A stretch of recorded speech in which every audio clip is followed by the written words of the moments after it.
మెదక్ జిల్లా కేంద్రంలో బుధవారం రాత్రి మాతా నల్లపోచమ్మకు, మాతా గడ్డమ్మకు, మాతా ముత్యాలమ్మ, మాతా బోరంచమ్మకు బేస్త సంఘం ఆధ్వర్యంలో బోనాల కార్యక్రమాన్ని నిర్వహించారు.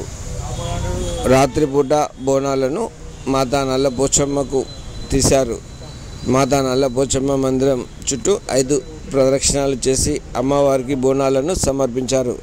ఈ కార్యక్రమంలో చిన్న పెద్ద లేకుండా అందరూ కలిసి రావడంతో ప్రాంగణమంతా బేస్తలతో నిండిపోయింది. బేస్తలకు వలకు అందంగా అలంకరించి నృత్యాలు చేస్తూ బోనాల ఊరేగింపు నిర్వహించారు. బేస్త సంఘం ఆధ్వర్యంలో నిర్వహించారు.